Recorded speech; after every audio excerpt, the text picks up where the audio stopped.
The battle we're going over today, Undisputed versus Astamatitos, is from 2018, but our story, to give this battle the context it deserves, really begins in 2014, 15-ish, and honestly we kind of have to even allude to times even prior to that. So 2014, 2015-ish, then Undisputed is already one of the most successful established players of what we can call modern Advance. Original Advance is back when it was the current generation, when it was played on the Net Battle Simulator, and then it kind of faded into obscurity as far as the general player base was concerned when Generation 4 came around. Because when Gen 4 came around, there was a new simulator, Shoddy Battle. And previously, Smog and Tor contributed a great deal to past generations of OU remaining alive, even once they were no longer the current gen, because Smog and Tor was meant for the past 3 generations of OU. So it started out with RBY GSC Advance. And then DPP came around, and you couldn't really do that because the simulator, Shoddy Battle, only supported Generation 4. So it shifted to a format of DPP, OU, UU, and Ubers. And Advance continued to be played, of course, and there were metagame developments, but that's for another video. But it was not as popular back then. And that whole Shoddy period is very relevant because that is when Undisputed came onto the scene. And he was a Generation 4 player, first and foremost. So he didn't get into Advance until Generation 5 came out, and there was another new simulator on the block, Pokémon Online. And this had support for Generations 3, 4, and 5. So Smog and Tor could go back to its originally intended format of the last 3 generations of OU. So this results in massive interest from the player base at large, who are like, oh, well, this is a past generation, but it's in Smog and Tor, I better learn it. And through this wider exposure, people realize, oh, I actually kind of love this generation. It's really great. Undisputed is one of those players, and he goes on to have a lot of success with it in Smog and Tor. And he continues to play it even after Generation 6 comes out, and Advance isn't even in Smog and Tor anymore. But it's still in Smog and Premier League, and it was in the World Cup of Pokémon for several years as well, so that was a big situation, even before the Smog and Classic came around, and people just, loved Advance. So they would hold all sorts of smaller tournaments for it as well. The community was not as large as the Advanced scene is today, but in this time of 2014, 2015-ish, then we already have Undisputed established as one of the most successful players of that era. Not just post-Net Battle, but now post-Smog and Tor as well, which really brings it into modern Advance. In my view, anyway. So another player of this Smog and Tor, post-Smog and Tor era was a guy named Sir, or Danilo. You may recognize him from that video I did about camera up in Advance. Yeah, it's that guy. So if that tells you anything, it's that Danilo was always looking for very creative new strategies. And in 2014, he started using this new Jirachi set that wasn't used before. And in 2015, he made it public, and it became an established part of the metagame. That Jirachi set was Wish, Protect, Body Slam, and Fire Punch with a ton of special defense. And Danilo got this set from Astamatitos. Now, Astamatitos was an original Gen 3 guy, as in playing it when it's the current generation, playing it on Net Battle. And he continued to play it, even after Gen 4 came out. I think he stuck around through Diamond and Pearl, maybe early Platinum. But after that, he kind of, went away for a few years. And you would see him on occasion, because the Pokémon Online Gen 3 OU ladder was not exactly a beacon of activity, but it did have, players who loved Gen 3 so much they were willing to wait around for a while to get a battle, even if the battle wasn't that good. So M-Dragon played on it quite a bit, for example, and sometimes you would run into Asta there. You know, and you'd say, "Oh, I recognize you. You're that dude who played when Gen 3 was current. Are you back? Are you playing again?" And he was like, "Oh no, I'm still retired. I'm just here to mess around with, some Toro stuff, some Metagame stuff, you know." And he hadn't really lost a beat. I remember I played him back then, because that's exactly what I was doing, practicing. And I was like, this guy's running, Tauros and a bunch of other dumb stuff, and it's making it work. And Danilo was also one of these guys practicing on ladder, and he ran into Astamatitos, and Asta gave him this Jirachi set that he was experimenting with. So in 2014, 2015-ish, then even though Asta is still retired at this point, then that is where the story starts. So then 2016, Asta comes back to play for Team Greece in the World Cup of Pokemon, and he goes, I think, 5-0. Yeah, he went 5-0. He won against Mix in the qualifiers, and then went 3-0 in group stages, including a win against Ojama, and then won against M-Dragon in the round after that, and then Greece was eliminated. But, in very impressive fashion. He was just knocking down, and he was playing incredibly well, and being very creative while at it, and this was marking a new era of Advance. Now, I do have a History of Advance OU video planned for the near future, like Christmas, so I don't want to go too far into it, but that starts setting up where we are now, because at this point, Wish Protect Jirachi is a standard. And at this point, I also want to introduce the similarities in playstyle between both players, because Undisputed was known for using either very, very bulky stall teams or very creative offensive teams. Now, you will see, if you're paying attention to the screen right now, and you don't just have me on in the background, both are valid. But if you aren't looking at the screen, then this first replay involves an offensive team with a Marowak, and that was just one example. Most players of the modern day, if you are familiar with Undisputed, might know or would know him for introducing Breloom to the highest level of Advance OU, and making major contributions for Charizard to be seen in a similar vein.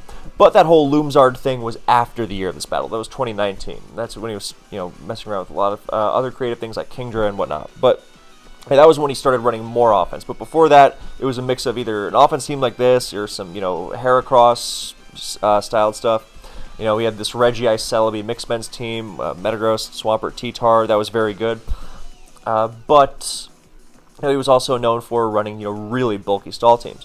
And that could also describe Asta in terms of the very creative offensive teams. His bulky teams were generally not as outright bulky. Not really running Milotic, Swampert, Fortress kinds of stuff. So, there was that difference, that Asta was generally more likely to go offensive. But both had the capacity to go offbeat. So, 2016, when Asta returns to the scene, Undisputed is also having a great year. He had an excellent showing in SPL, including a win against Ojama, who otherwise seemed unstoppable. So, and that was the game where he mentioned, or where he used that team. I'm sorry, I'm thinking of another game where he brought out the Regice Celebi offense, which was very unusual, but a very, very solid pick. So, 2016, now we're going into 2017. So at this point, I have gotten to know Asta, and we're talking, and our friend UD has joined the crew as well, and we're talking about the metagame, and Asta's always pushing it forward, and so is Undisputed, but Asta is generally doing so through bulkier means, whereas Undisputed, bulkier means even on a more offensive Pokemon, such as also in 2019, the year of Undisputed's Loomzard, was when Asta was showing the world, hey, Crocoon can still be good, with a modest nature. And he was running Rest and Sleep Talk on a, offensively minded Pokemon. So that's what I mean by bulkier. Whereas Undisputed's innovations were more leaning towards the hitting as fast and hard as possible kinds of style. But in 2017, I should also mention, because it does lead to this. Before we get to 2017, then in 2016, I also, and I'm sorry to bring myself into this, I also am messing around with a lot of different play styles, a lot of different things, and this is the time where defensive Flygon is brought into existence. By me, I'm sorry. But that was not a set that was used before. And I mean, it's a simple idea. What if defensive Swampert, but it's immune to spikes. Very simple. And that wound up taking off and being experimented with on lots of different kinds of bulky teams. It's a very easy plug and play kind of deal. All you have to do is make up for the fact that Flygon doesn't resist Metagross's Meteor Mash, which is not the most unreasonable thing. And there you go. So 2017, Asta is experimenting with a new style of Superman because the old style of Superman is Tyranitar, Skarmory, Swampert, Flygon, Aerodactyl. Did I forget something? Was that 6? T-Tar, Skarm, Swampert, Flygon, Zapdos, Aerodactyl. Yeah. And now he's experimenting with something else. Oh, well, you don't need the Swampert if you've got a defensive Flygon necessarily. So what if I tried the Wish Protect Jirachi here? So he has this new style of Superman, and he tells me about it. I like it. We experiment with it together, but all the credit goes to him. And then this is me. If you're paying attention to the screen, I'm MBV because I love my Bloody Valentine. And this was the world debut of that style. I mean, I did annoying things like make the Zapdos modest because I love Modest Zapdos. But I mean, Modest Zapdos, Spit Up Zapdos, it almost doesn't even matter. And the Flygon on this original team that he was experimenting with was Choice Band, because Choice Band Flygon is fantastic. And another experimentation was to also make Superman more modern, as opposed to the Gengar-less Superman of the Net Battle era, before Gengar was everyone's favorite spin blocker in the Smogon Tour years. So adding Gengar to Superman, that's a new development as well. And, whether it's Choice Band or bulky Flygon almost doesn't even matter. Because Choice Band Flygon is still great as long as you can handle the rock spam coming at you, and that was what the Wish Protect Jirachi in the last slot is for. But the whole point being that eventually defensive Flygon took off because it's just so good against DD Salamence and whatnot. So this style of team is taking off in 2017. This becomes the new template for Superman. Flygon, T-Tar, Zapdos, Skarmory, Gengar, Jirachi. That is extremely important. The details of the sets are incidental almost.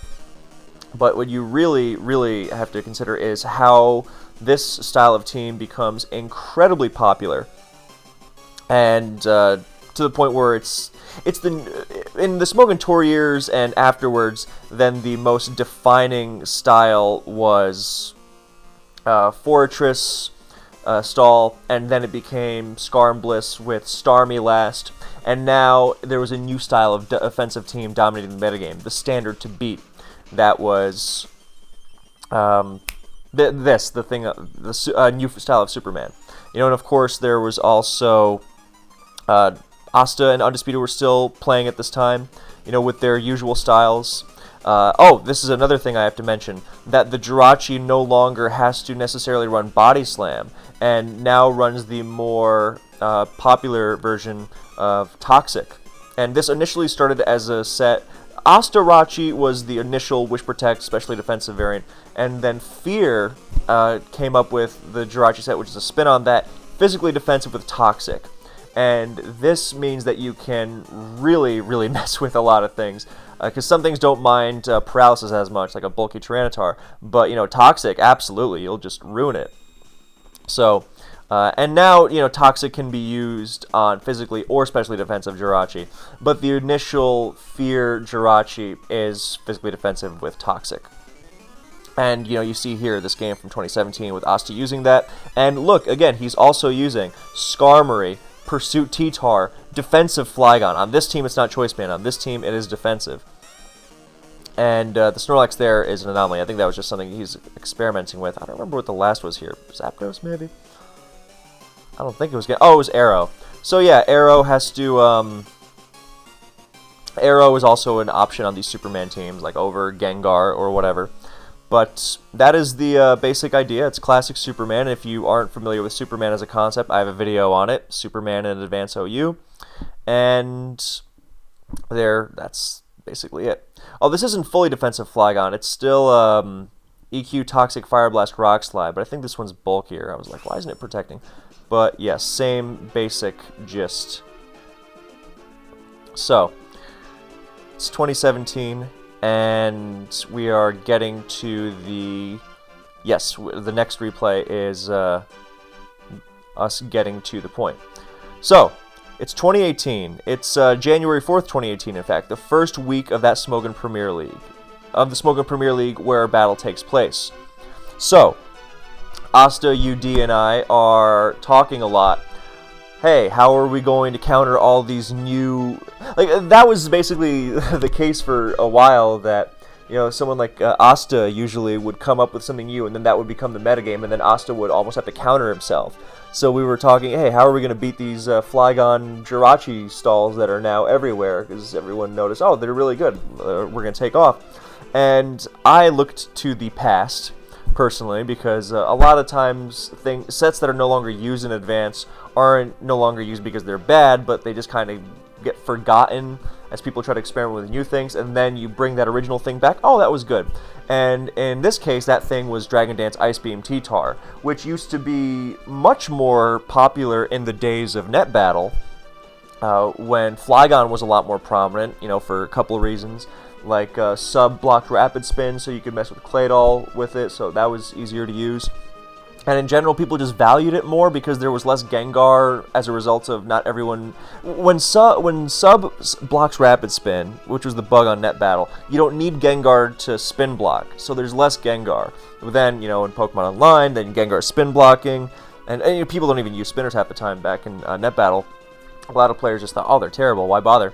But then people coming from DPP in the early advance era go, oh, well, I want to clear the field of hazards, I'm going to use Fortress like I do in DPP, because Fori was using DPP back then.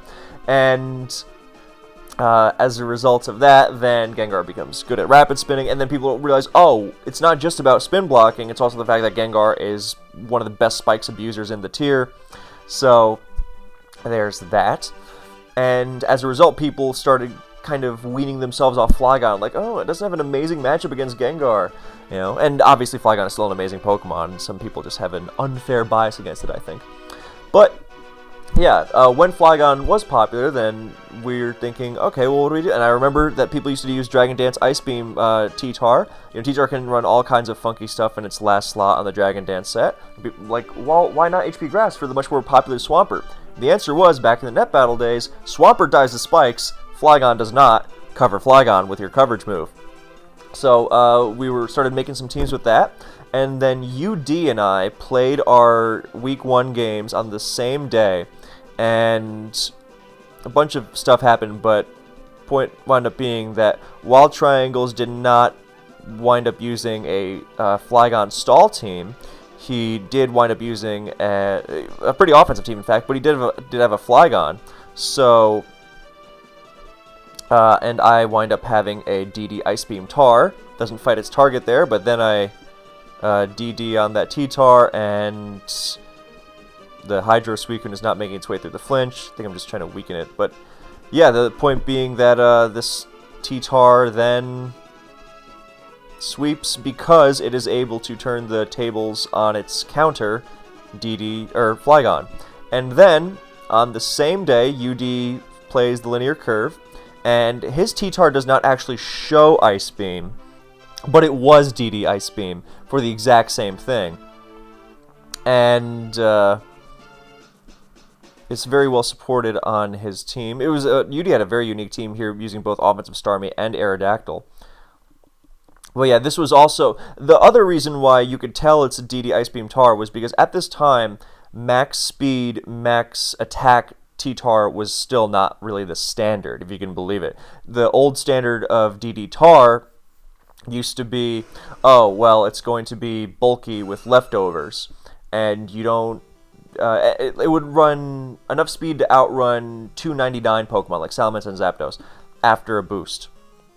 And then you would try to dance again with your extra bulk. So rather than try to outspeed things at +1, as many things at +1, then you try to survive as much at +1 so you can get to +2. So, and that DD Tar always ran leftovers. And if you had a, like in this battle, you see where UD's T-Tar dies in one hit to a Dugtrio, that never happens on Bulky DD Tar. Bulky DD Tar means, look, this is going to be this is going to survive Dugtrio. That is the number one thing it has to survive. So that just doesn't exist that it drops in one hit like that. And if you are getting dropped in one hit like that, that means you are max attack and speed. And why would it be max attack and speed in this metagame specifically, unless it was going to be Ice Beam? So you were taking advantage of these new trends, like outspeeding Gengar at +1, which Bulky DD Tar doesn't, KO, and with a Lumberry, very likely at that. So, and then, 2 days later, Undisputed plays Astamatitos in their Week 1 game. And Asta brings a defensive team, this time with Blissey. And Undisputed is running something very offensive. And he is running, I think this was a variation on something I used to run with, yeah, because it's got the mixed Jirachi. And he gets the Dynamic Punch hit and takes out the Bliss with a crit. I don't know if that one mattered. So, and I think it's even, oh, it's not Lum, but he put T-Wave on it. But the gist is that the last are Salamence and Arrow, I think. Anyway, so there's Asta's Flygon, or he's running a defensive team with Flygon. Okay, cool. And this Jirachi is just fire punching everything in sight. And here comes Zapdos, trying to HP Ice. Not really the point, but instead, the point being that what winds up happening is that this T-Tar, which, yeah, sorry, I was distracted by focusing on the turns, but that's not really what's important here. This T-Tar winds up getting phased out, but coming back, and here's a DD Mence. And same idea, it gets flinched there, doesn't get the Toxic off.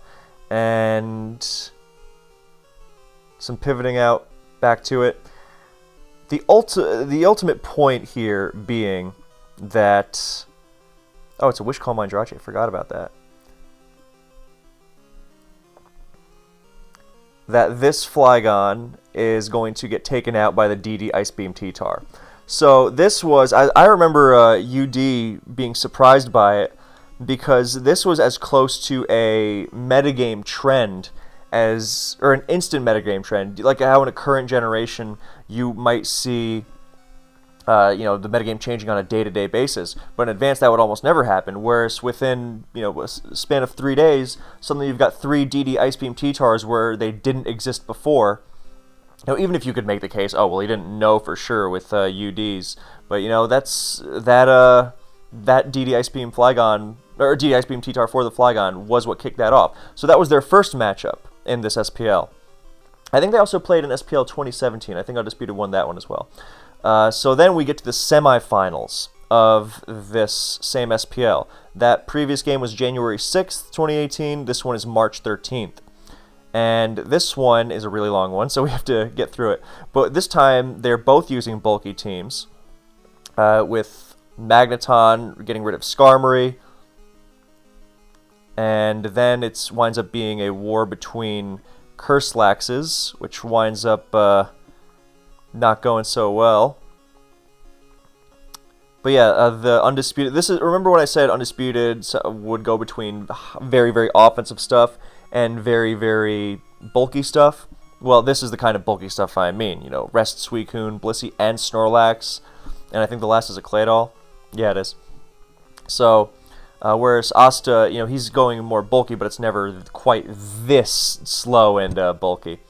So, we've got this going on, and eventually Undisputed does outlast and win with a Curselax that just gets out of control.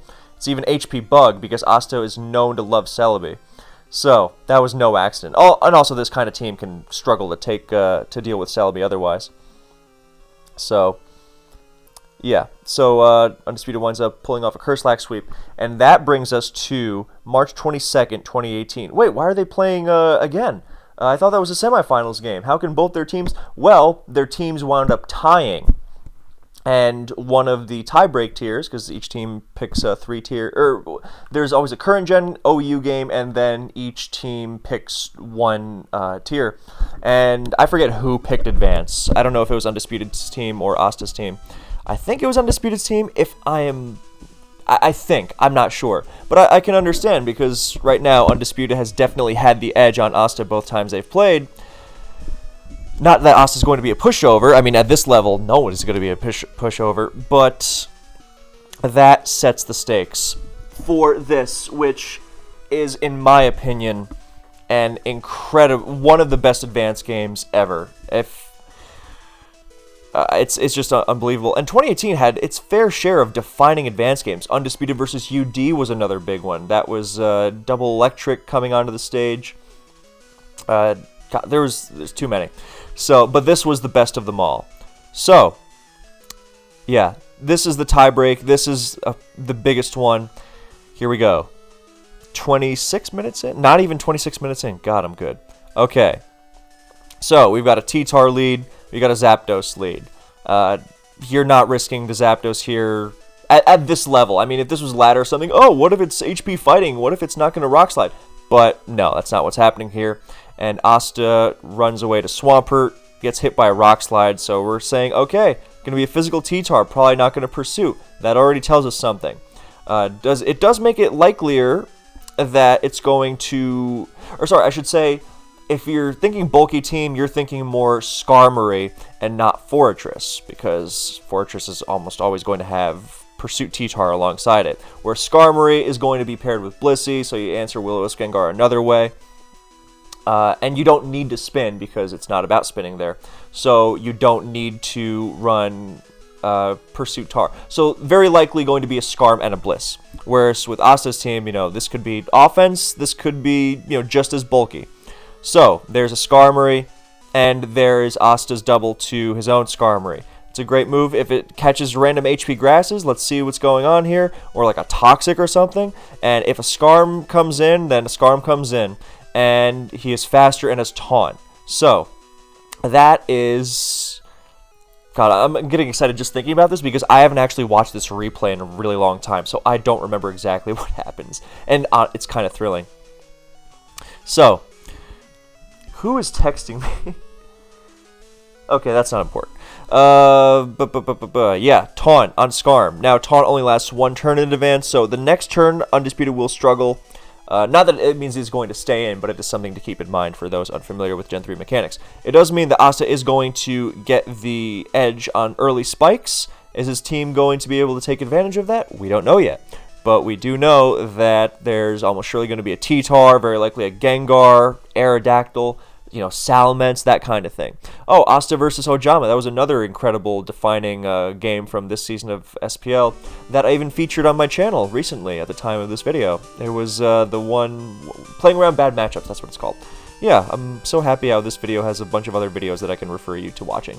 So, Skarm runs away, in comes Gengar, Skarm gets spikes. Now, there's no way that you are going to risk Skarmory getting burned. There are plenty of scenarios where you risk Skarmory getting burned by Gengar. The reason why getting burned is a big deal is because T-Bolt you can shrug off, but burn, that's permanent. That sticks, so you don't want to risk that unless you have Aromatherapy or you have such a screaming fast offensive team you just want to get as many layers as you can. Doesn't seem that likely to me.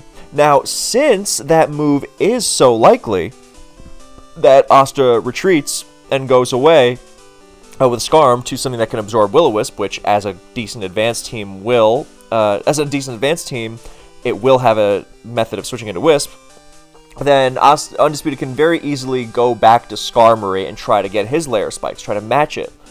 Obviously Skarmory is going to find opportunities later, but it's better if you are able to take advantage of, say, a Blissey switching in, or a Pursuit T-Tar, so you can get your spikes in a one-on-one, as opposed to having to switch into something to get that one-on-one, to get that spike.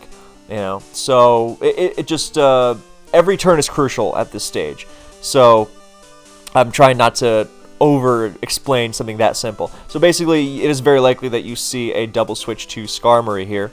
There's Zapdos, and nope, he sees a Will-O-Wisp, and that is a good move. Now, I do think that Skarmory still is a very viable choice there, but if you think, because most of the time when you see a Zapdos on a Skarm team, then a lot of the time you will think, oh, it's an offensive Zapdos, especially in the lead slot. I should clarify. Defensive Zapdos, very common alongside Skarmory, but in the lead slot, you see Zapdos, you're thinking offense. Whereas with a defensive Zapdos, that can be a good interim switch to Gengar. It's not a great Wisp answer, over time, because you get taunted and, it might not work out. You get buffeted by Ice Punches, but early on, you can absorb a Wisp without giving a totally free turn to Skarmory. That's the point. So that was the middle ground. I get hit by the Wisp, fine. I'm going to have to rest with the Zapdos at some point anyway. It's not going to be a big deal. And switching into the Zapdos into Wisp does indeed tell us the Zapdos, especially defensive with rest, or that Asta's using a really bad team, but I don't think that's as likely. So, and it also tries to get that Skarm double. So Undisputed keeps this Spidef Gengar in mind, the Spidef Zapdos mid-ground in mind, much more than I did, for example, because I was like, oh, well, he's not going to do that because it's offensive. Oh, right, no, it could be Spidef Zapdos. Wisp is reasonable there, and he's not going to... he's not. It's more likely that a player as cautious as Asta is going to check and see what's going on, try and catch a double switch, try and catch everything from all angles, rather than immediately going to a potential Pursuit T-Tar, for example. If there is a Pursuit T-Tar, Asta, that one could go either way. So, sometimes some players will say, oh, be very careful with your Will-O-Wisp Gengar because you don't want to get pursuited right off the bat. But I think that was a very measured move by Undisputed, not just blindly wisping, but saying, look, I don't think that Pursuit T-Tar is going to come in immediately, and I think I would rather just burn the Zapdos rather than getting forced out by the Skarm. If I go back to Skarm, or you get hit by a big T-Bolt right away, and that can start a very uncomfortable snowball so early in the game. So, now, Undisputed is not going to want to stay in, because Gengar's health is the most important thing. Gengar regularly hangs out at full health the entire game because you need it to be able to take that hit in a pinch when it really matters. And right now, this is not a hit you really want to be taking. So Ice Punch, Zapdos, who cares if it's burned? You can. There's so much better you can do. So that involves going to Blissey. And Asta indeed reveals, look, I have Thunder Wave, so if you want to stay in on Zapdos, you're not just going to risk getting hit by T-Bolt. You're going to risk getting paralyzed. Obviously, Taunt shuts that down, but taunting and getting T-bolted, that's not easy either.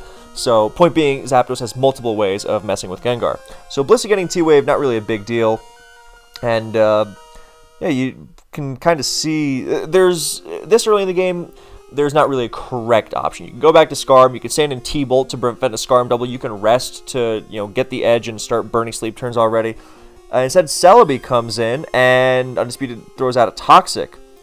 I was not expecting that Toxic, because I was like, oh, well, what if Skarm comes back in? Don't you want a Seismic Toss? And that'll also hit T-Tar just fine. But I guess if he thinks, oh, well, Skarm is going to heal on double switches either way, then maybe not. But I think Seismic Toss would have been great there, because the Skarmory is Taunt, meaning it does not have Protect. Taunt Skarm is Taunt, Spikes, Whirlwind, and Toxic. In modern days, Drill Peck, but back then it was all still Toxic. So that's why I'm thinking, oh, S-Toss there was pretty good. But look, Toxic also has huge upside, and it's not like, if you catch the T-Tar, then that's enormous. And if you catch the Skarm with Seismic Toss, it's, still pretty good. So, so Toxic winds up hitting Celebi, and now we know that the Blissey does indeed have Toxic as its last move. Seismic Toss, Ice Beam, and did I say Soft Bolt? Soft Bolt, Seismic Toss, Ice Beam, Filler. And this one's going to be Toxic. So that is important because if the Swampert does not have Refresh, it cannot stay in on the Blissey, risklessly. So, now, here comes a Leech Seed to force the thing out. Oh, it's not Ice Beam, it's Flamethrower. Okay. Or, well, it's missing something from its usual arsenal. But Flamethrower Blissey is not common. So, yeah, this is an offbeat one. And that's even bigger, actually, because it means that Skarmory is going to get hit hard, or harder, and it won't have Protect to maximize its Leftovers recovery. So, Blissey's going to get forced out here, quite likely. in comes Scarm on the Scarm. So that was nicely done by both, well, no, by Asta to get Scarm in there, even after it showed Flamethrower. Okay, now the Celebi is going to, I don't know, leech again. I want to get my Scarm in. No, I want the advantage with Taunt. So, Undisputed stays and goes for spikes here because, I don't know, I think he thought, oh, I think with Asta going for the second layer of spikes here, it also means he guarantees the third. And the third is really good, and if you can maintain those 3 layers of spikes, then that's immediate really good pressure, especially if you're playing 3 spikes against 2. You take 3 spikes against 2 every time. That's so, so good. And there, indeed, Undisputed does get it. And because Asta says, look, if he gets 2 spikes, he's going to get spikes at some point anyway, fine. I'll limit him to 2 for now because it means I'm getting 3, and there's nothing more worthwhile. So at this point, I taunt and fine, whatever. You know, Gengar switching into Taunt, I can't even Will-O-Wisp, so now I start Whirlwinding and start making his team very uncomfortable. Blissy's at half health when it comes back in. T-Tar, we'll see what's going on there, so absolutely fine. You could make a case, dude, just Taunt, you know, shut it down as long as you can, but with these switch cycles of Gengar forcing it out and double switching to Skarmory, especially now that Zapdos is burned and can't do that mid-ground anymore, where it can't switch into the Gengar and also scare the Skarmory at the same time because it's already taken damage. That means that Asta's going to have to respond to the Gengar with Celebi or, you know, Refresh Swampert or Pursue T-Tar. Whatever it is, it's not going to be Zapdos. So the Skarmory is going to double back in and get those spikes anyway. So why not just take advantage of the fact that you're going to get those 3 spikes immediately now? So I definitely get behind that. And, of course, with Undisputed, then it's, of course, a much better play. Like, look, he's probably not going to taunt, and I'm going to try it. And even if he does taunt and then spike as I go to Gengar, look, 2 spikes, still not the end of the world. I have a whole video on why the second spike kind of sucks. Hey, there's another one. And there's also the fact that, you know, he's going to want to go for these multiple layers of spikes. I may as well get my own. I want to match him as close as I can, you know. So both players definitely making good calls there. And now in comes, oh, yeah, so Undisputed now, that was a really, really great play by Asta that I did not remember at all. So Starmie is obviously very possible on these kinds of teams, but a lot of the more in vogue Starmie around the time this battle took place was the offensive 3 attacks variant. That one you really want to hold back as soon as possible. You switch a Starmie into Skarmory like that, you know, taking spikes damage and everything, that is a sign of the popular Starmie that was on this defining variant of this team, since we know now the last is almost surely going to be Swampert. You know, the team that I mentioned earlier that was the defining team of its era, you know, T-Tar, Skarm, Bliss, Gengar, Swampert, T-Tar, Skarm, Bliss, Gengar, Swampert. T-Tar, Skarm, Bliss, Gengar, Swampert. I was putting up 4 fingers instead of 5 for some reason. And then the last was very commonly Starmie because, again, that whole DPP player almost obsession with spinning then wound up being, oh, well, let me use Starmie because it can actually hit Gengar as opposed to Fortress, which sucks. So, yeah, that was the defining team style for a while. And it looks like, look, when the chips are... You know, when the chips are down, here's the most reliable team style coming out. So, the problem is, obviously, Starmie's not staying in here because, yeah, you get 1 rapid spin-off, and then Skarmory comes back in and sets it up, and, you know, there goes your Starmie, and you're down for nothing, basically. You're going to have to pivot around it. So, but it does mean that unless Asta has a spinner, then he is going to potentially be playing at a Spike's disadvantage, especially because his Skarmory cannot stay in and duke it out with Starmie as easily because it lacks Protect. That is absolutely enormous. We don't even know if he has a Gengar yet, so he might not even be able to block those rapid spins at all. Like, yeah, Gengar with enough bulk for Pursuit T-Tar, which was just starting to become a thing now, by the way. That was still not fully established. But even then, you could pivot it in on a rapid spin, then pivot it out to something else. But still, with Starmie's speed, then it's going to get that spin off. So you can make it... It's not going to do the job by itself, but in this matchup, in conjunction with the other Pokemon, it can be very difficult to deal with. So that double switch to Zapdos there was a very heads up, because I don't know if he was even expecting Starmie. I mean, if you are thinking, oh, I might be facing the most standard style of team that I must be able to defeat, it is the benchmark for everything, then yes, Starmie might come in here on a taunt. It would be the perfect place for it. But even if you're just expecting Gengar, then it's a good move. And in the unlikely event Skarm stays in, then okay, you're chasing Skarm out after, and you get to make something uncomfortable happen with Blissey, as you are right now. But it's as opposed to whirlwinding with your own Skarm, which also would have been a fine play. But I think that Zapdos was nice as a very heads-up move too, because Whirlwind, yeah, okay, it can start spreading some damage, but with Zapdos, you are directly applying the pressure in the form of Blissey's at half health with these 3 layers of spikes up. So what's switching into it? So that was a very heads-up move of not just, oh, let me scout, let me see what happens. This is taking the game into your hands directly and saying, look, this is my big offensive threat. I know it's a split of Zapdos, but this is my offensive threat with spikes down, and I need to apply as much pressure as possible as soon as possible. Not because I'm in a big race or anything, but because the quicker I do that, then the more pressure I put, the quicker this game might spiral out of control for me. Although now Starmie is making it look like the possibility might just be, look, just one rapid spin, and this gets very ugly. So Starmie's running away, going to Swampert, seeing if the Spidef Zapdos can, in fact. Oh, there's a Dugtrio. Yeah, that was an ambitious one, but Undisputed makes an amazing middle ground switch. Because, yes, Swampert does not deal with Spidef Zapdos well, but it also prevents the Blissey from that happening. Exactly.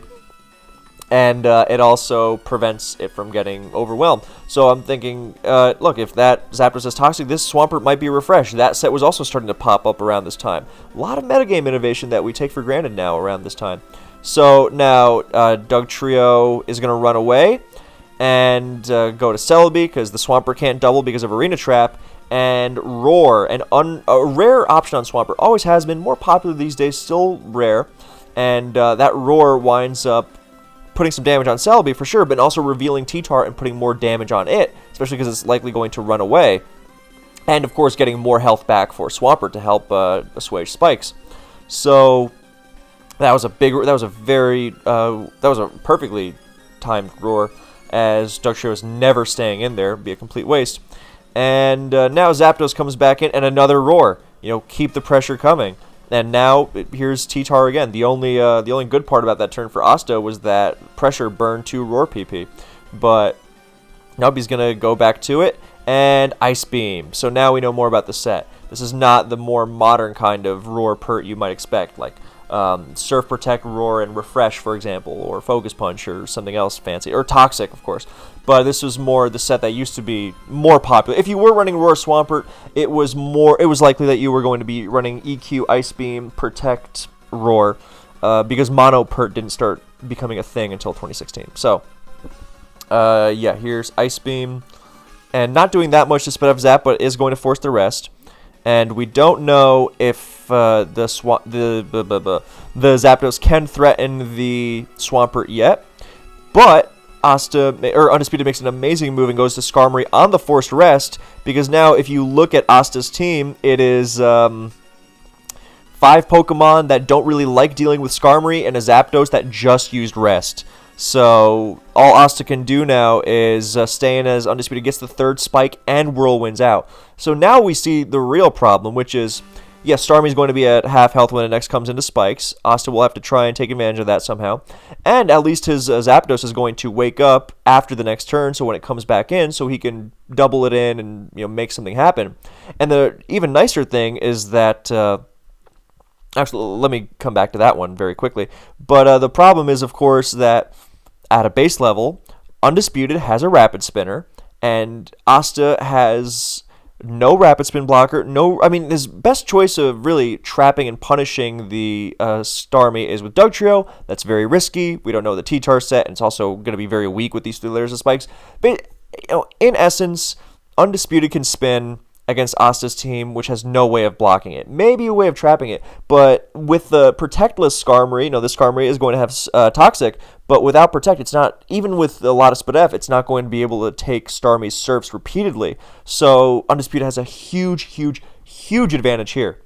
And coming back to that thing about the Zapdos sleeping when it comes back in, that's actually very big, because it's not just about, oh, Undisputed can spin spikes and Asta can't.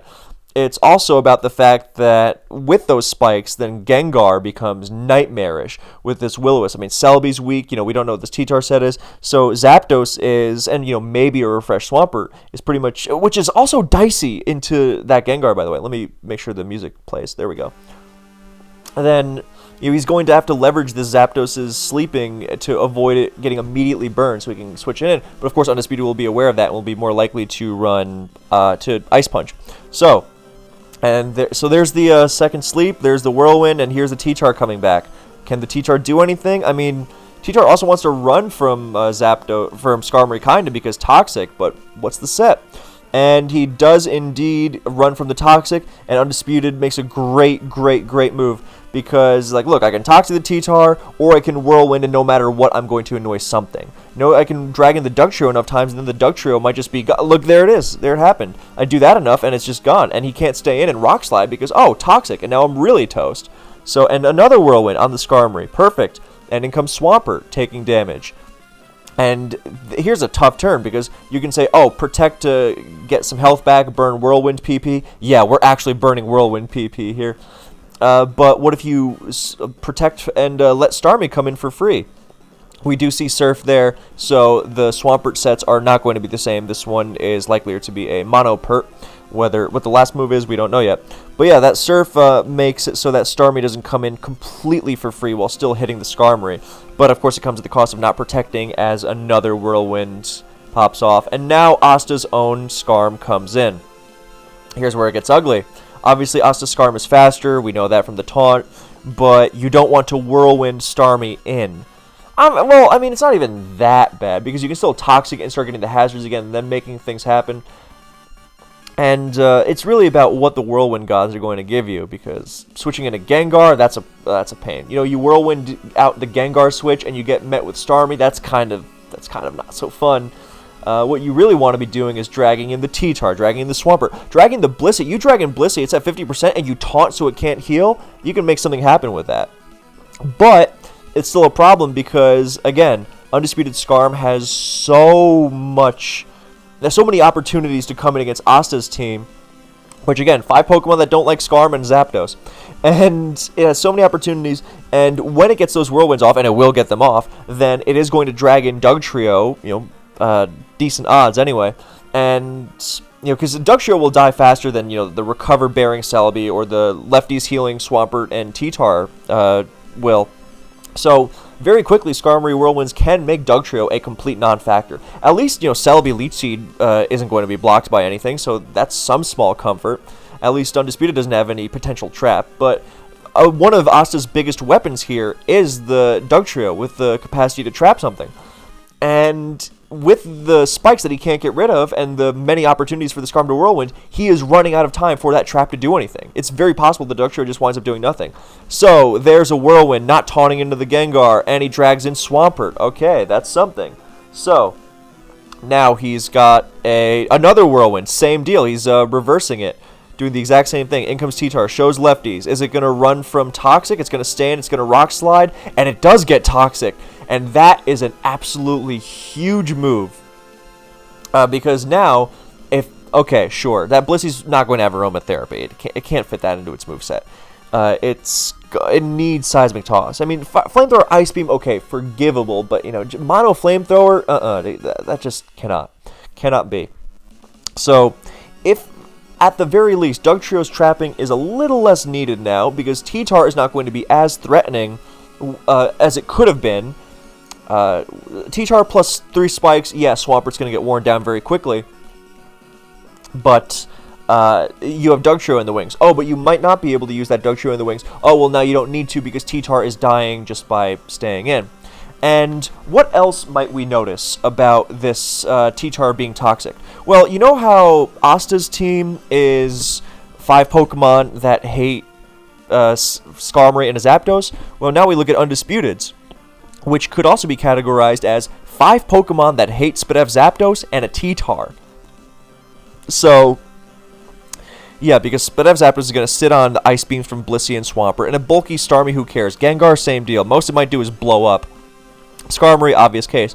So, the Whirlwinds dragging in Tyranitar and putting pressure on it are big because they're not just, oh, let me make something happen, let me drag in the Blissey. It's also, let me drag in the T-Tar and wear it down, because it's not just about, the spikes versus non-spikes. It's about, let me try and solo things with Zapdos, which, look, Spadef Res Zapdos does amazing things. But yeah, that Toxic was a way to further that end, and obviously if, Gengar switches into Toxic, that's pretty bad. But this is why you have the resting Zapdos, so it's a very measured risk. Because again, yes, okay, it can go wrong, but at this game, we see the stakes here of how behind he is. Or not behind, but how potentially this game could spiral out of control, and you got to take risks like that, because at the same time, it is a risk, but it's also a risk of just, oh, well, what if I just whirlwind again and take free damage?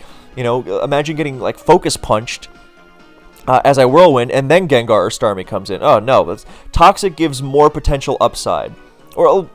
Well, actually, no, it does, because whirlwinding around, that can be recovered from. But if you Toxic the T-Tar, that is huge. So, with how Gengar just got whirlwinded out twice on the Switch, notice how, Swampert is not going to be running Refresh. It's running from that Toxic. So, it's... Yeah, with Gengar just running away...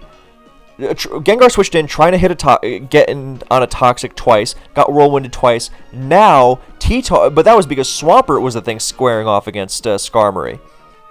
Now with T-Tar, then you think, okay, it's something else. And another reason why Skarm doesn't want to take damage from the T-Tar for free, you could even boil it down to this. Look, if that T-Tar damages me for free and I just whirlwind, then I'm in big trouble. But at least here, if I take damage from the T-Tar, then I will have done so because I Toxic'd it. And that helps Zapdos. So that is directly helpful. Because with the Protectless Skarmory against the Starmie, that whole scenario we just went over multiple times, that makes any damage Skarm sustains anywhere else even bigger. I mean, something as innocuous as a Blissey, Seismitoss, or a Flamethrower, even something even really weak like a Swampert Ice Beam, it doesn't have Protect to really do that Skarmory thing, that classic Skarmory thing where it heals to full health in 6 turns because of Protect. Exaggeration, obviously, but it 6 turns, what do I talk about? It's really like 2, 3. But here, it sticks a lot more. When Skarmory doesn't have Protect, its survivability just drops off a cliff. So that was why it was a great move. Look, I gotta hit the Skarm, and I'm gonna stop repeating myself there. I hope you can see. It was a great move by Asta, recognizing, look, from Undisputed, look, I just got my Gengar whirlwinded out twice. I don't want it coming in again, because it seems like Asta is dead set on just phasing everything in and doing as much phasing damage as possible. You know why? It seemed that's a very reasonable position for Asta to take, even if he does whirlwind here, because he can... If you whirlwind, you guarantee damage somewhere. Even if you whirlwind in Gengar, okay, at least you forced T-Tar out there, you limited its lefties, and it's going to take a bunch of spikes when it comes back in, hopefully. So you can totally see that position, which makes the Toxic even better. So Toxic was a risk, recognizing, look, I don't want Gengar coming in and getting whirlwinded out again, because that'd just be 3 turns in a row of me just taking heavy spikes damage. So, yeah, great Toxic. That's a game shifter right there.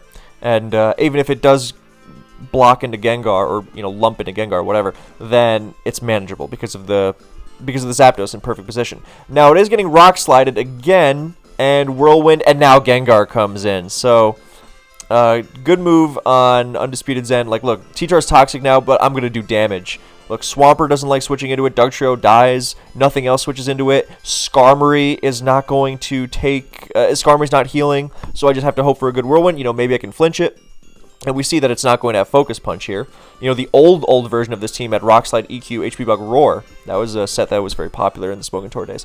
So, or fairly popular. More popular than 4 attacks with Focus Punch, which didn't exist. Yeah, that's a perfect Whirlwind, and now Blissey doubles in on the Zapdos. And yes, Zapdos does beat Blissey one-on-one, but beautiful move by Undisputed there, which now allows Blissey to heal back up to full, and it's not going to be, Dugtrio'd. And Asta makes a beautiful move there, preserving the sleeping Zapdos so it can block the Will-O-Wisp. Wonderful. And he gets a free switch to his T-Tar. We don't know what the set is yet, but we can assume physical of some sort. And he gets a switch to his Tyranitar on this free Soft Boiled. And now with 81% Swampert, and with 3 layers of spikes down, then this could get very, very ugly. It's the same thing that we were just in with Undisputed. Like, look, nothing is switching into T-Tar with 3 layers of spikes down. Oh, well, that also counts for Asta. You know, this is not quite a mirror match, but many similar dynamics. And he does unleash the Focus Punch for maximum damage into Skarmory. And it even shows that it's faster than Skarmory, which means that this is not a standard 4 attacks, max HP, max attack set, because that set would be slower than Skarm naturally. So this one's got some speed. This 41, which is definitely hefty, but the question is, does he want to risk the Toxic? Does he want to get the Zapdos in, wake it up, make it vulnerable to Will-O-Wisp, and to scare it out, on Toxic?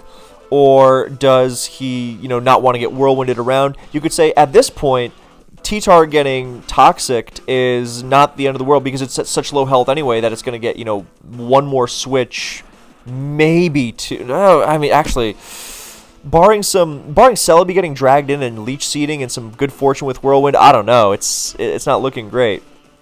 So you could even make a case for I was going to say Rock Slide to not let Gengar switch in. Actually, no, that's a great Rock Slide there.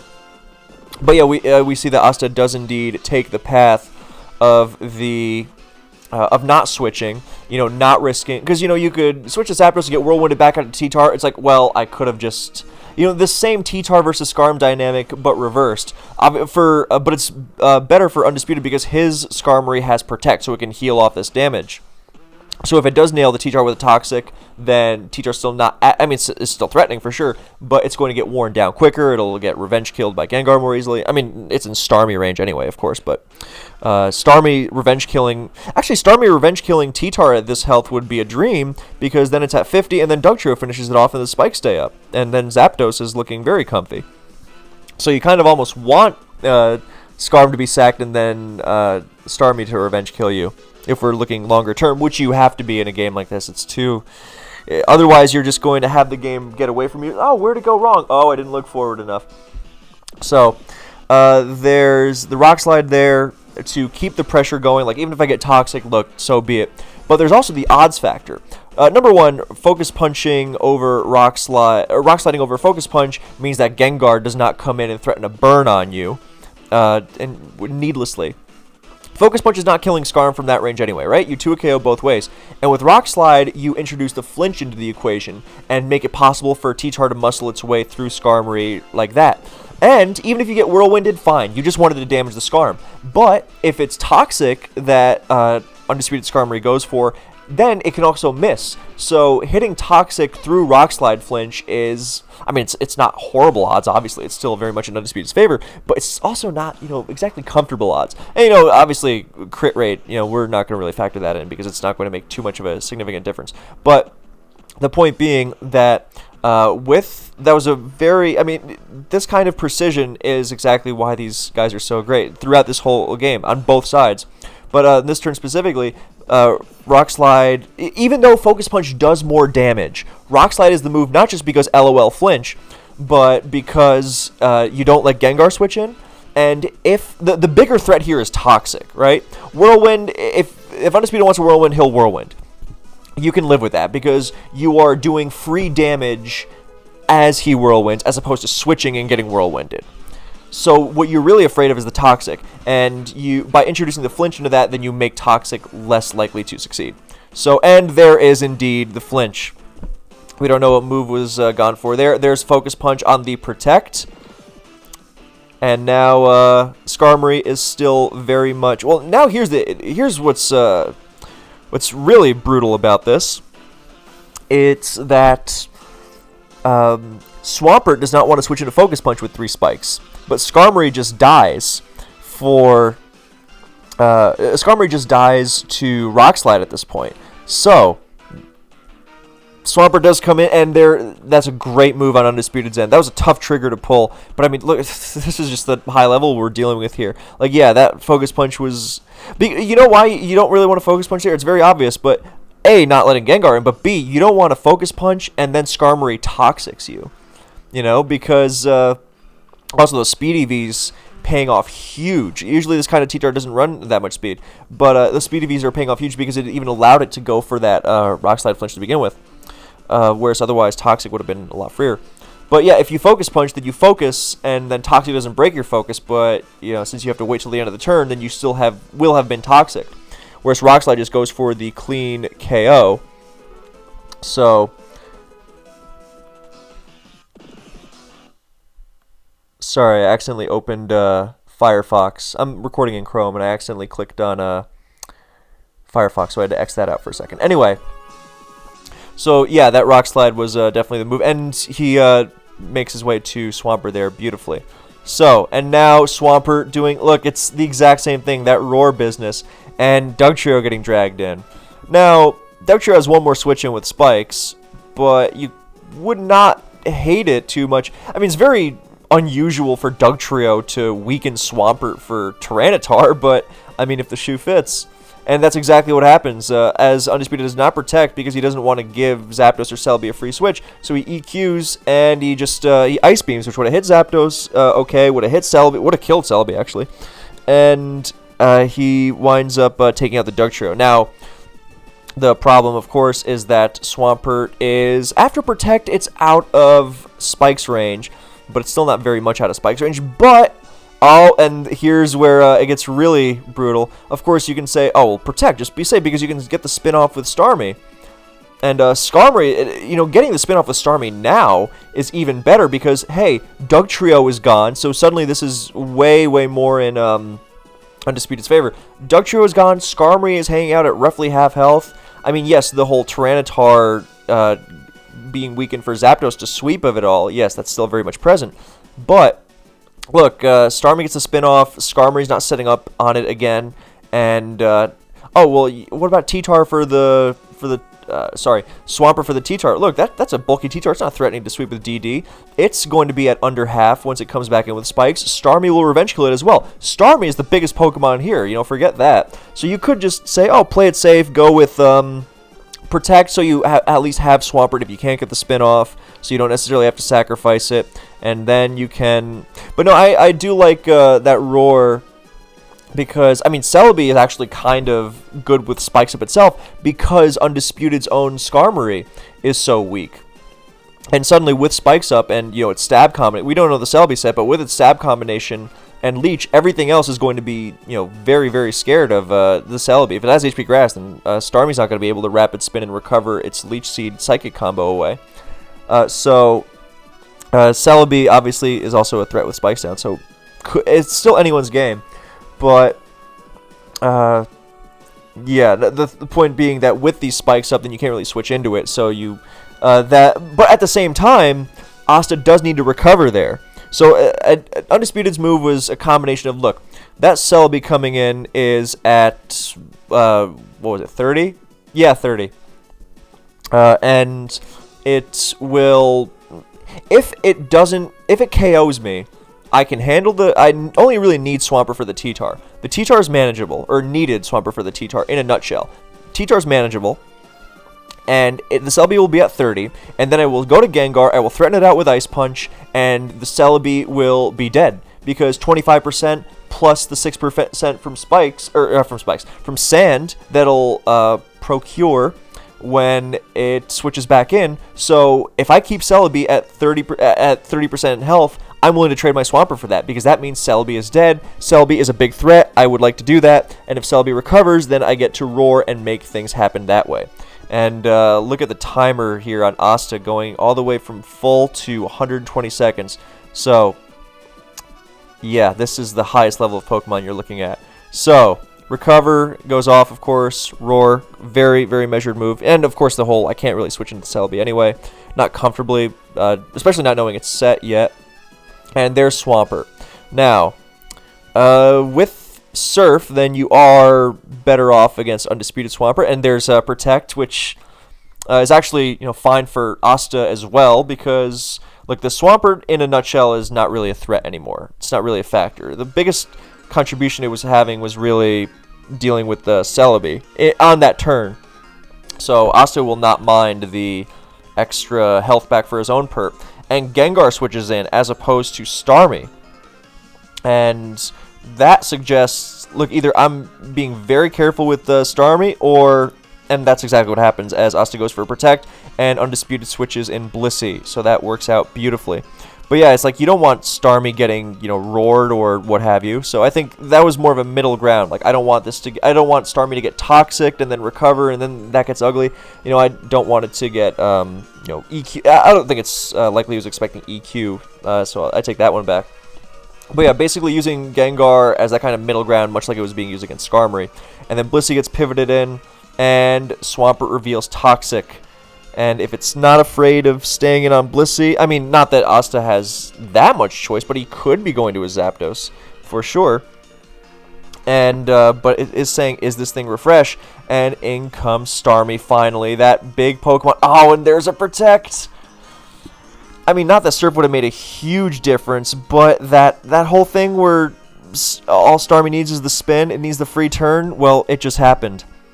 And, yeah, I mean, Surf goes off, and Swampert is healing at least. So that is the silver lining, that it's not going to be as immediately hacked apart by Skarm Whirlwinding. And Skarmory being weakened by that T-Tar. I mean, you could even go back to that T-Tar versus Skarm sequence and say, dude, you just need the Skarmory weakened in general. For Celebi, for T-Tar, for Swampert, it's that whole thing where you have 5 Pokemon that hate Skarmory. Well, weaken the Skarmory for it. So, yeah, so that Surf goes off, force that Recover to be revealed, but it is going to be a Recover, it is going to be a bulky one, it's not going to be an offensive Starmie, as was way more common than expected. So Undisputed's using the older version of this, and Recover is 32 PP in this generation, so you're not exactly going to be running it out of it very quickly. So there's the Toxic, which is going to force it to switch out, but Blissey Starmie into Toxic Swampert with no Spike support, that is going to not end well for the Swampert user. So in comes Blissey again, and here comes Tyranitar. Beautiful double switch, good lord. Because now it's that whole thing, oh, well, the team relies on spikes. Okay, what happens when you can't have spikes, even just temporarily? I was thinking, is he going to go back to Skarm just to get some health back, just 6% at a time, and then switch out of the Flamethrower, absorb it with Zapdos, and go from there? I was like, no, I'm not going to do damage with just my... with just spikes. T-Tar squaring off against Blissey here is fine because Swampert, 35, not comfortable. We don't know the full T-Tar set. We can assume EQ HP bug, of course. Skarmory, not an option. Gengar, gonna get slammed by Rock Slide. The closest thing to a check really is Starmie, but if that gets HP bugged, then that also gets very ugly very quickly. And in fact, that is what switches in, because yes, what can switch into Rock Slide and Focus Punch? This.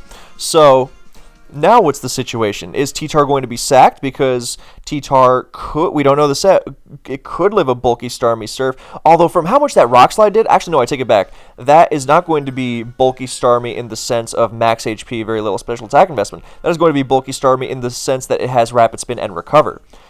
Because all those old Spin Starmies on these teams ran max special attack so they could KO Gengar with Psychic. That was the whole idea. So it's not, you can't really take advantage of it having a weak Surf there, and Austin recognizes that from how much the Rock Slide did. I mean, God, that did a lot, 63, and he goes to Celebi instead to get a Recover off, get some Leech off. Oh, and it even has Hydro Pump, which is also not uncommon, even on the Recover sets. Very all-purpose. You need a late-game Hydro Starmie, you got it. You need a Recover Starmie, you got it. So it is definitely, so that was very well done there, and Celebi healing here is good because, I mean, Undisputed recognizes, look, that Celebi might have HP Grass, but I also need my Starmie healed. So I am going to risk it HP Grassing me, because again, if the Starmie if the Celebi HP Grass is at 31, And you can see that Undisputed was really feeling the pressure there. Like, I do not want to get HP bugged. Because, like, a bulky, if it's a non-max attack T-Tar, based on the fact that it's a bulky T-Tar, and it also outsped Skarmory. So, non-max attack, okay, max HP Starmie is not necessarily mortally afraid of HP bug, in a nutshell, so you can afford to recover here. But with a frail Starmie like that, no, you get absolutely clocked by it. So he was feeling the pressure there and went right for the Hydro. Especially because what are the options? You know, Spit Up Zapdos doesn't... I mean, it can take 2, yeah, okay, but you would definitely like Zapdos taking damage because that makes Gengar scarier.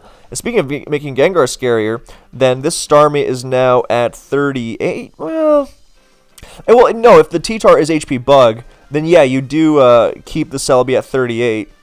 You go to T-Tar afterwards, and, I mean, it's still not ideal conditions. Again, the threat of Zapdos looming, but I think you could definitely make something happen, because if you're not dealing with spikes, you can just, even if your Swampert gets toxic, you can just switch between it and Blissey forever, in a nutshell, or sorry, in a vacuum anyway, if you're just trying to stall out the Zapdos, you know, if you're not dealing with spikes. So, I mean, sacrificing Starmie does mean that Skarmory gets up spikes again, uncontested. So many moving parts here. It's crazy. This is what you have to consider at this level. But the recover being like a sign of, look, if that Celebi is weakened, then I can, or if that Celebi puts itself in a position to be taken out by my follow-up T-Tar, then I will keep it at 38, and then it'll die to Gengar, and it won't be able to switch into anything safely. And then my Gengar will be the threat, because Gengar will be able to, you know, T-Tar's not going to want to take it on. Skarmory, no. There's a chance of Giga Drain, which is a variant that UD used on his, Giga Drain Fire Punch, I should say. UD used on his version of this team that made it popular again after a slight lull. And you could definitely make something happen, not to mention that it's not like T-Tar would even be sacrificed against the Zapdos. Not full stop, because the Zapdos would rest, and while it was sleeping, then you could get T-Tar in there and threaten.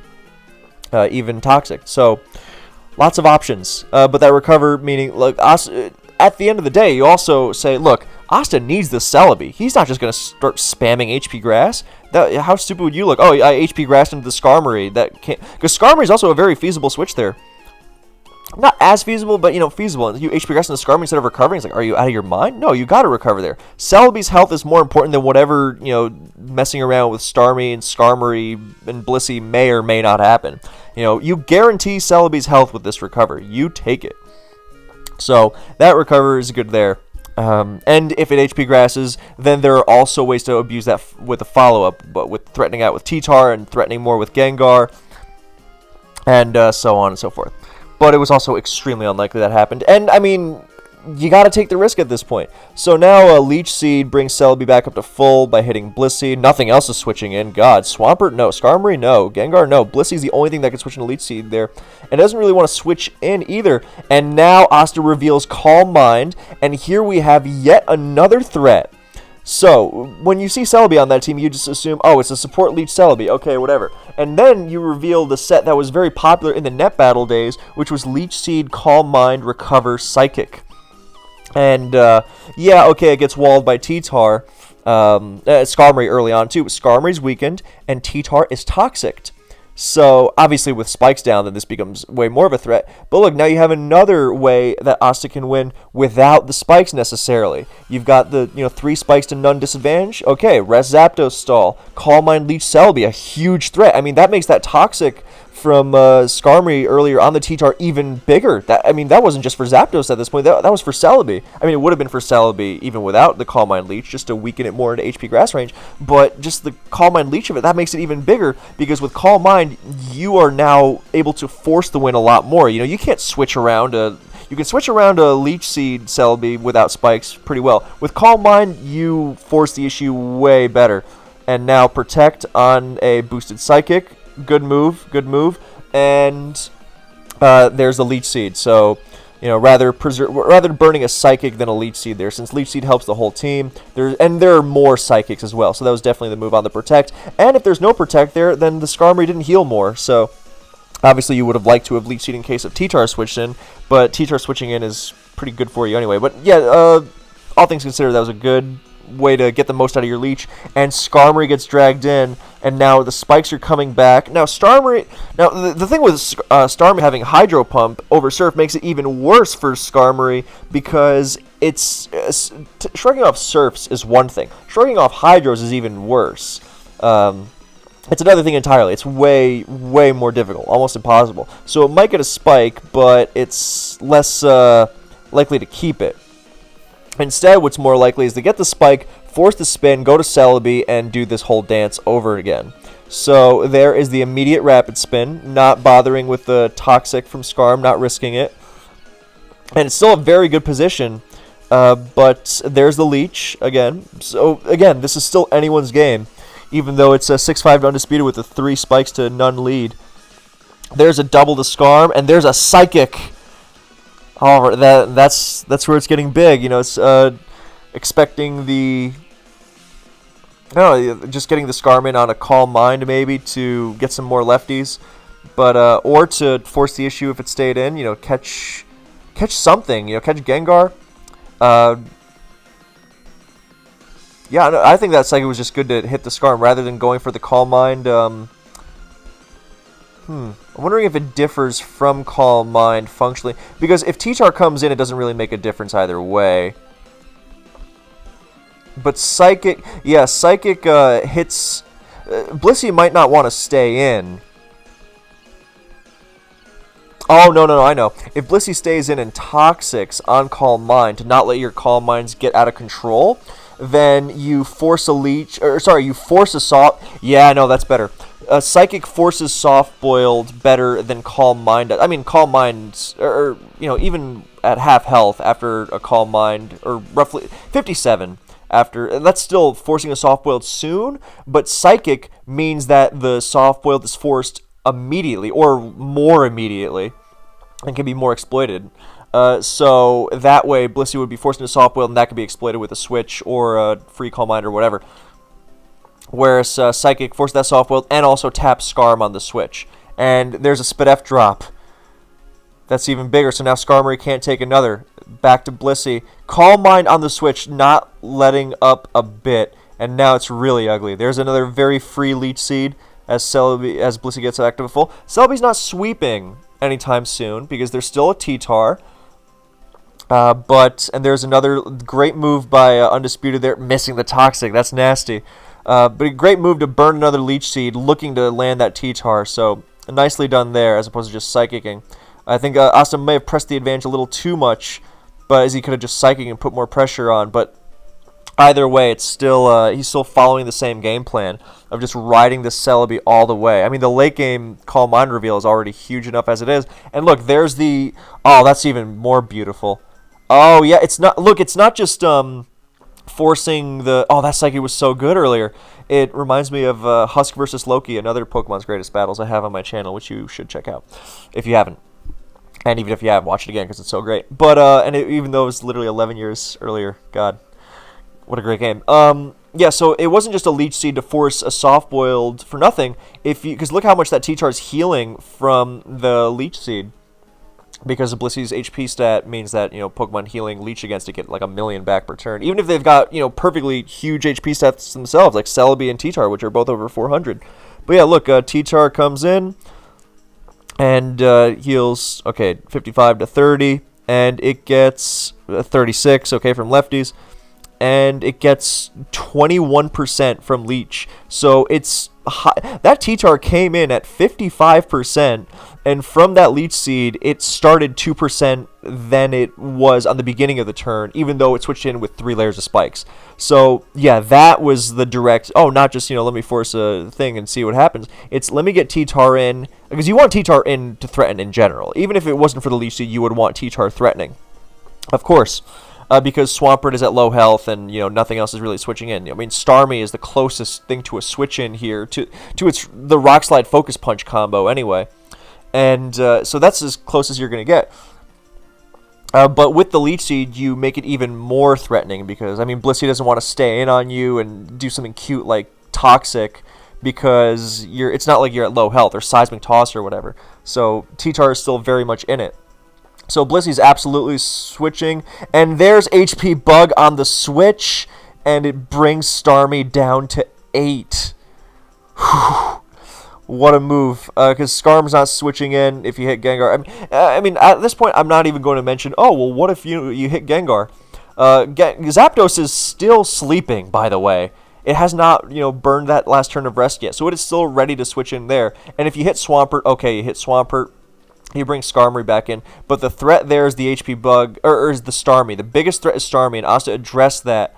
That sounds so informed. He addressed it. He targeted the Starmie, which was the scariest thing to deal with in long term. Because now, and there's Zapdos switching in as it drains 2 Hydro Pumps with pressure.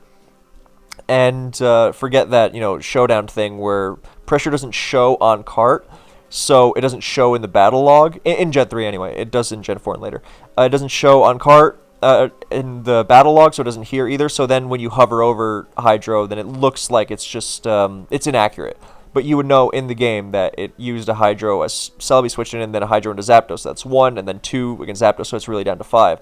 So what's absolutely enormous here is that, yes, recover there, even if the Starmie does recover, let's say, and goes up to 58. That's fine, because you know what that means. How much did that Rock Slide do earlier with against the Starmie? It was 63, right? Something outrageous like that. So it'll get KO'd outright, most likely. And forget the fact that Sand's on top of it. So the next time T-Tar comes in, then it's putting huge pressure on, and it makes it easier for Skarm to play around with the spike and to maybe get that spike and maybe ride that. And now when you go to Zapdos or Celebi, whichever it is, Zapdos is a good move because it puts pressure on Blissey, forcing and it can't switch. The trade-off is of course that now it can't switch into Gengar or Gengar's Will-O-Wisp, so that is scarier. But Celebi's at good health. Whereas previously, Celebi was so weak with the spikes and everything that he had to keep Zapdos in better condition for the Gengar. Whereas now, with the Celebi healthier, then Zapdos does not have to be in tip-top shape anymore for Gar. So, yeah, now if the recover... But that was assuming recover. If you assume Hydro, okay, sure. Starmie is going to have to switch out here or it will die. And when it's at 8%, it better switch in as Skarm spikes or it will die to the spike. And then, if it gets toxic on the switch in, it's down to 2, and then it can start getting ugly, and Skarmory can actually start messing with it. And basically, all this is leading to the fact that Skarmory will be able to get spikes up and pressure that way. And when you have spikes pressuring this toxic T-Tar, then Calm Mind Leech Celebi is going to be even more out of control. The closest restitution is going to be Gengar's Boom, which is not exactly threatening Celebi in the way it might a Blissey. So you've got that. Yeah, and with Hydro, either way, you see, and if the recover goes off, then obviously Zapdos is still at better health. So the trade-offs here are apparent. So what's the move? A double to Skarmory? No, it's going to wake up and it's going to T-Bolt, and Blissey takes it well, but it's not going to heal it off because of Sand. So it's down to 64. There's another T-Bolt. This one critting. And there's a Flamethrower trying to catch the Skarm. So that first T-Bolt was, the second T-Bolt I should say, was just to keep knocking it down. But here comes the Skarmory. Here comes the moment of truth, because you also don't want a Toxic as Skarmory into also look at how little that Flamethrower did. 16 to Zapdos, good lord. Even doubled with Ice Beam, that's nothing. It's very pressure stallable. So that's why Zapdos can get out of hand for a lot of teams, because these bulky teams tend to not be able to actually hurt it very much, outside of a Rock Sliding T-Tar, which is very exploitable. That's the idea of Asta's team, of course. The ganging up on T-Tar through the the Zapdos plus Calm Mind Leech Celebi plus Skarmory plus Doug. Beautiful synergy. So Skarm's in, and you don't want a Toxic into Gengar. And of course the whole trade-off of this whole a Skarmory will get spikes thing is, yeah, but spikes don't hit Gengar, and that's the big threat. So this is why it's still, every turn is such a powerful back and forth. This player gets this advantage, this player gets this advantage. Okay, but this is still there. This is why it's still anyone's game. That Gengar is still capable of, going completely out of control as only Gengar can, almost. So, but yeah, you don't want a Toxic into Gengar. You don't want to... Spike is safe, because Spike into Starmie still does something, because then you force recover, and you can do something. Actually, I was thinking earlier, oh, you Toxic on the recover. You know what? You don't even do that. You Whirlwind. You start Whirlwinding, you drag in T-Tar, you drag in Swampert, you start stacking more spikes, you start Toxicking Starmie on the switch with spikes up. Oh, it can be very nasty. So, that is actually an important text, but I'll get to it. And there's the spike, and Undisputed tries to absorb the Toxic with Blissey to get a flamethrower off, but Spikes goes up, and there's going to stay up, and Starmie is down. So, to see a protectless Skarmory with no rapid spin, with no spin blocking, and the Dugtrio going down, to be able to actually maintain a spike against a Starmie team is just a thing of absolute beauty. This game would have been worth it for that alone. But, yeah, now Swampert comes in, Skarmory not wanting to risk its health. Okay, you know, you could say commit to the 3 spikes, but you know what? You don't need to. You can still use Skarmory later on, potentially threatening a Toxic and Swampert or something. So no reason to... And if you're going to stay in, you're not just going to stay in for the second spike. So... okay, so... Now Swampert is in, doing that whole Toxic thing, and now look at this. Even Toxic Swampert, without Starmie in the picture, even Swampert is a threat now that the Skarmory is weakened, because it has Refresh. And I think that's just so look at how all the synergy here comes together for a systematic breaking down of the team. You know, it's not just going to be, oh, well, one Pokemon will bowl through everything. No, this is a perfect example. In my video, sometimes I stress how the state of the game and the value of each Pokemon kind of fluctuates throughout a game. And how sometimes when some Pokemon get weakened, then something else really rises up, ready to take advantage of it. This game's a perfect example. As long as that Starmie is in the battle, healthy, then Asta's Swampert is really a liability, because it just lets it in for spins that are not punishable. That was the whole dilemma of the whole Skarm, no Protect, no Spin Block, very difficult to pull off Dugtrio thing. You know, a Toxic Skarmory plus Dugtrio can deal with bulky Starmie, potentially, for sure, but it helps a lot if the Skarmory has Protect, because then it can kind of it can do half the job itself most of the time. And here it's something else entirely. But now with Starmie out of the picture and Skarmory weakened through all the events, you know, as you know the Pokemon battle progressed, then suddenly Swampert, which has been held back all this time, is an enormous threat, and that's absolutely huge. So also that earlier sequence where Swampert got its health back is also proving very significant now. I mean, it's going to be forced into Refresh, which can be a free Gengar switch, which is almost surely what's going to happen. Yep, there it is. But that's fine, because now Asta is able to... Well, okay, no, I won't say fine. I keep saying... like I keep stressing, this game could go either way still, because the balance is so precarious between the two. There's so many ways that both players can threaten him. That was a perfect Gengar switch there, of course, because if the Swampert...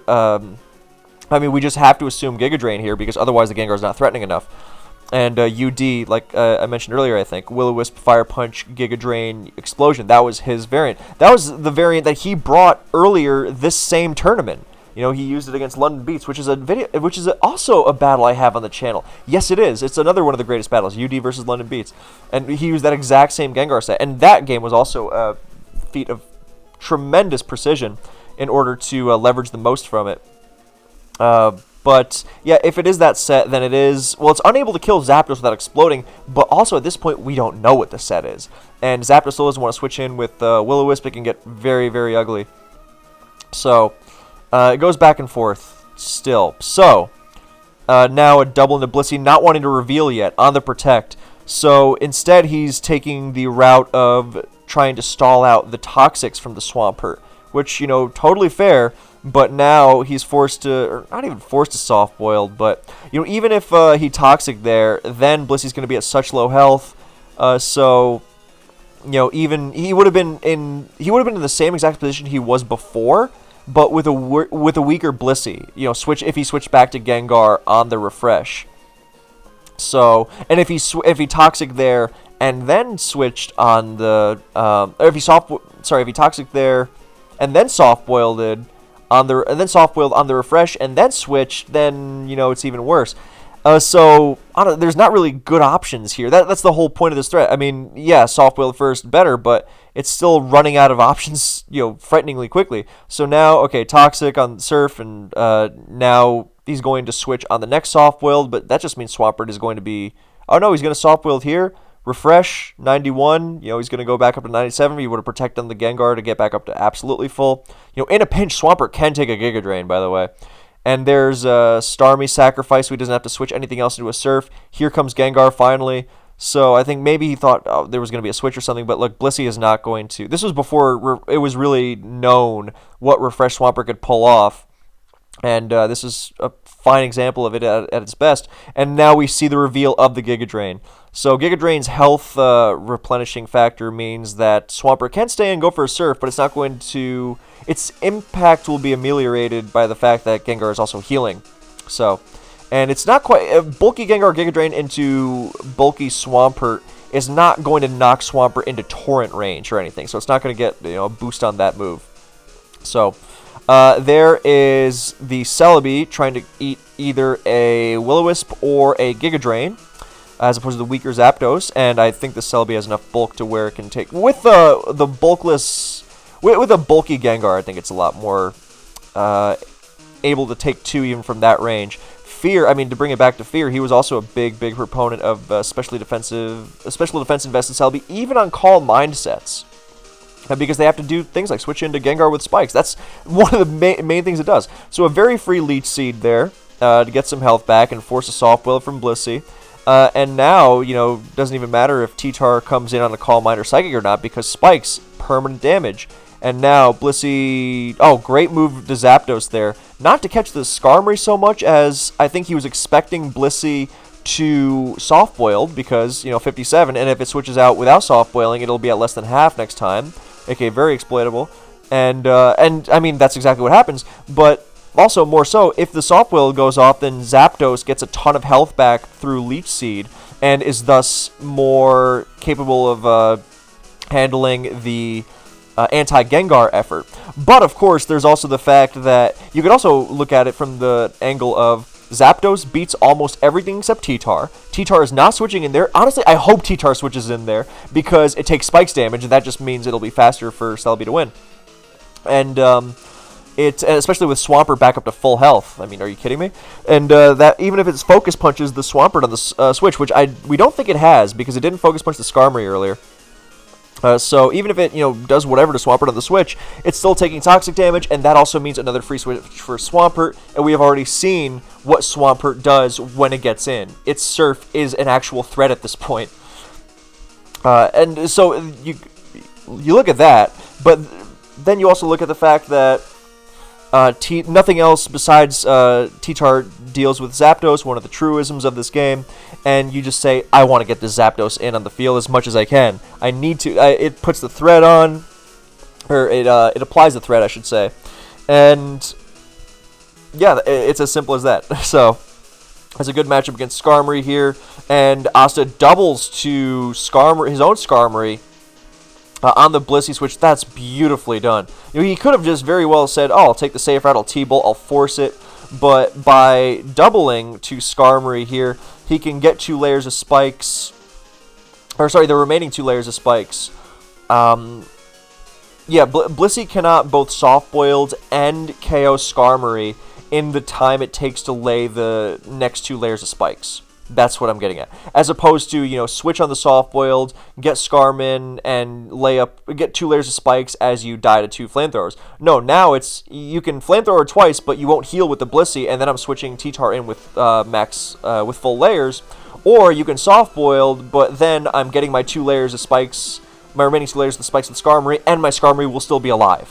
So beautiful double, just to not letting the foot off the gas at all, and just maximizing... Yeah, even there where it could have been played very safely.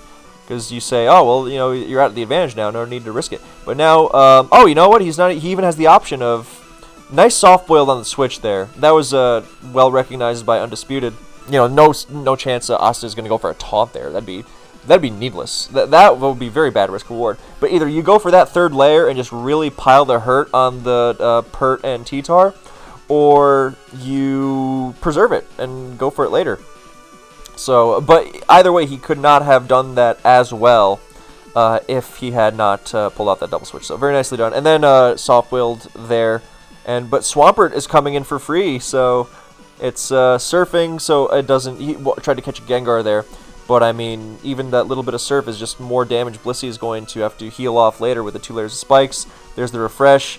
Now, of course, the Gengar is in, and it always comes back to Gengar. That's just classic advance for you. So, Gengar coming in. Protect for more leftovers, of course. Here comes the Wisp. You want to hit the Celebi's not as in such great shape anymore. In comes Zapdos. And it reveals that it is, in fact, Fire Punch Giga Drain. You know, you could see Giga Drain, Ice Punch, T-Bolt, Will-O-Wisp sometimes in the very old advanced days, but not really on this team. And with this Gengar not having Ice Punch, suddenly Zapdos walls it. You know, the most that Gengar can do to it is if it's very likely going to have Boom on that with that coverage. And this coverage was a lot more popular before Moltres and Charizard took over the metagame, because you can't be getting walled by them on a Will-O-Wisp set. But when they weren't such factors, then it wasn't a big deal. So, other than that, you know, you would just Will-O-Wisp the daylights out of everything. But the most this Gengar is going to do without taking itself down is going to be blowing up, or Will-O-Wisp Taunt. But it's not going to have Taunt and Explosion on this set. It's already revealed 3 moves. So, you almost want it to blow up, because then, you know, there's no more Gengar. That's wonderful. That's amazing. So, and if it blows up the Zapdos, it's not going to blow up the Celebi. And if it blows up the Celebi, it's not going to blow up the Zapdos, and so on. So, you know, it's a perfect example of divide and conquer. And now Zapdos gets another rest off. So, yeah, you would fear it being Will-O-Wisp Rest and Will-O-Wisp Rest. Will-O-Wisp Taunt and Wisping and Taunting on the Switch. But that also means that the silver lining of that would be, okay, well, it can't blow up my Celebi. Or it can't even Destiny Bond my Celebi, for that matter. So that just means Celebi is more of a threat than it already is. It already is the endgame, but then it would become the definitive endgame. And Zapdos is helping it facilitate that. So Blissey finally reveals that it has Ice Beam. Oh no. Yeah. Blissey finally reveals it has Ice Beam, and doing 27%, okay, Zapdos will stall that out with ease because it also only has 8 of them, thanks to pressure. But, you know, no reason to risk it. You get 1 turn of Sleep Off, 73%, and with the fact that you wall Gengar, you don't have to eat Ice Punch, you know, no need to be particularly precious about its health. You may as well get that opportunity to wake up earlier. And Swampert switches in. If there's one argument for just risking those crits multiple times with Zapdos, because it's not just one crit that would ruin it. You would have to be multiple crits or a very well-timed crit after multiple hits. It would be the argument that Zapdos keeps you from getting another Pokemon frozen. Yeah, so you gotta hope this thing thaws out or something. Well, here comes Gengar, and Asta does not... Okay, I think he was expecting a soft build from Blissey here, because now Blissey is really getting worn down. But now he goes to T-Tar and Undisputed. I think I was expecting the Gengar switch more, because your move is not keep Blissey healthy. Blissey healthy is not really... It's almost besides the point in terms of dealing with Celebi and Zapdos. It's more about putting as much pressure on with Gengar as possible, and seeing what you can make happen. Now, Zapdos is fairly immovable, but you never know. But that the T-Tar switch, I think, was a little on the overly aggressive side. Not because it's about dealing with Gengar, but because it means T-Tar can potentially take unnecessary spikes damage. And I think you can get that T-Tar in later. I mean, it's... As opposed to just... I don't know. I think you want Swampert to thaw out, so you want to start maximizing those odds, because you're not really doing much else into the Gengar switch. If it's T-Tar or Swampert, I think min-max wise, it makes sense to just stay in and go for the thaw on the soft-boiled. Blissey's Ice Beam does not do very much to the Swampert, as you can see with the damage it did, 18, so you can very feasibly... If it wants to... You know what? If Blissey wants to stay in and use up all its Ice Beams on the Swampert, you welcome that. And just say, okay, well, I'll win with Zapdos. even more. So now in comes Zapdos again. Will-O-Wisp fails. He goes for that as opposed to Giga Drain, not really making much of a difference. Zapdos is now going to stay in, and it reveals Toxic. No, it did not reveal that before. So it is dual status, Rest, Spit out of Zapdos. A great set. And with Toxic, this means it doesn't just PP stall Blissey. It means it actively forces it out, much like the Swampert does. And earlier we mentioned, oh, well, it could potentially switch between Blissey and Swampert forever if its only method of damaging it is Toxic. But it's got spikes now. So, beautiful move to Celebi there. I think it was half expecting Swampert desperate. No, I think it was just trying to get the recover off. As forcing T-Tar in, I'm not really sure, honestly. Actually, no, you know what? I think what it does is it lets you, rather than just staying in with Zapdos and taking more damage. Yeah, no, if you stay in with Zapdos, you risk getting forced to rest again. You want to be able to play around that. Whereas if you get Celebi in and you recover, then afterwards you get a Leech Seed off. And if T-Tar comes in, then T-Tar is just, accelerating its own death. So you almost want that to happen. Anything else, you get Leech Seeds off. So you get Celebi in, you recover off. Yeah, you took a little more. You're a little weaker than you started. 2% because 25 spikes, 27 Ice Beam. Okay, but you're going to get the Leech Seed off is the point. Unless T-Tar comes in which case T-Tar is dying. So yes, Protect on the Leech Seed. Good move from Undisputed. Great move from Undisputed. It's like, oh, you don't want to be too passive and fall behind, but, you also can't not take advantage of the fact that Protect is a great move there. And yes, Protect could be exploited, but again, every move bears risk, especially at this level and at this stage in the game. So, now Leech Seed is going off, and Leech Seed is actually not doing so great PP-wise. It's down to less than half. It's down to 7. And, Undisputed gets a Toxic off, so that Celebi is not forcing many issues right now. And its window for forcing the issues is limited, especially because Skarm is doing very well in terms of health, based on just this interaction. It came in, it got its 12.5 from switching in plus Protect. So Leech Seed pretty much just offset that. That's totally fine. So I can switch into Blissey, and you might want to... Oh, beautifully done on the second Leech there. And, oh, that's really, really nice. Not dissuaded by the Toxic. And the second... Because Skarmy doesn't want to stand and get Psychicked. And nothing else switches into Leech, of course. And if T-Tar switches into Leech, then it's dying even faster, so fine. But Blissey is the more likely choice there. So not dissuaded by the Toxic. Skarmy doesn't want to get Psychic there on the Leech. And, what else is it going to do? That's another reason. Not only does Skarmy want to be careful with its health, what else is it going to do? Whirlwind? You want a Psychic on the Whirlwind anyway. You don't want to Whirlwind on the Psychic. And if you Leech Seed on the Whirlwind, okay, big deal. Then the point is that either way, you set it up so on that turn, either if Skarmory's Whirlwinding, it's doing so while Leech Seeded, which is fine, and then you heal up your Swampert or your Skarm or your T-Tar or your Zapdos, or something else switches in and gets Leech Seeded again, and if that switch in... The likely switch in there is going to be T-Tar or Blissey, more likely Blissey because T-Tar is going to, just accelerate its own death, as we know. So Blissey is forced to heal, and that makes for a very free switch to whatever you want. If that's T-Tar, that's claiming a KO. If it's Skarmory, you're getting the third spot. Yep, there's that, oh. Beautiful double switch by Undisputed, recognizing, look, the only way I'm coming back is by making things happen with Gengar. I don't even know if he can, though, if he can't force the issue with Taunt. He's going to go for that burn there, surely. Yes, he does.